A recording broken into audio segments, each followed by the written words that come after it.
This is Kerri Wachter with Elsevier Global Medical News, reporting from the annual San Antonio Breast Cancer Symposium. Joining me is Dr. Hope Rugo, who is the Director of the Breast Oncology Clinical Trials Program at UCSF and on the Medical Advisory Board of the Oncology Report. Let's talk a little bit about the study that found that there are some biomarkers that may be able to predict trastuzumab resistance and lapatinib response.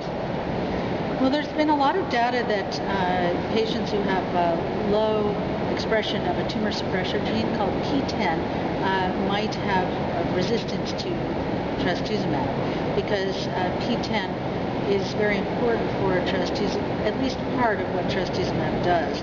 And again, it's only at least parts. This has been a complicated issue, and there's been a lot of controversy over it. The original study that was published in 2004 was in mice, and human data since then has been conflicting.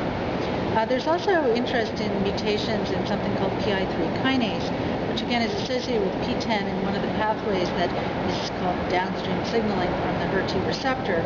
And so what Jenny Chang did was look at two sequential, and she comes from Baylor, look at two sequential neoadjuvant trials. What they did first with trastuzumab for a relatively short course of 3 weeks, and then trastuzumab and chemo, and the other with lapatinib for 6 cycles, followed by, again, trastuzumab with chemotherapy, docetaxel in both situations. And what she was looking at really was to understand what biologic markers might predict response or resistance to the two different HER2-directed therapies. And it's actually fascinating data which suggests that decreased P10 would predict resistance to trastuzumab, but in fact, decreased P10 predicted response to lapatinib.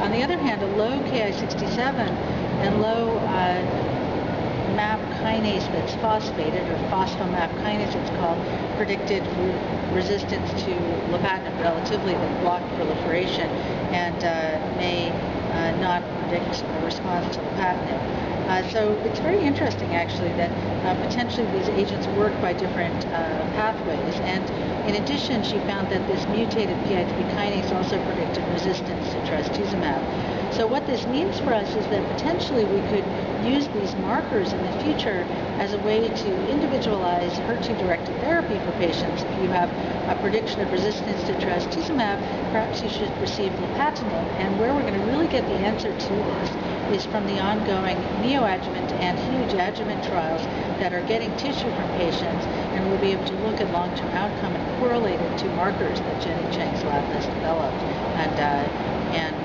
tested in these clinical scenarios. This is Kerri Wachter with Elsevier Global Medical News in San Antonio.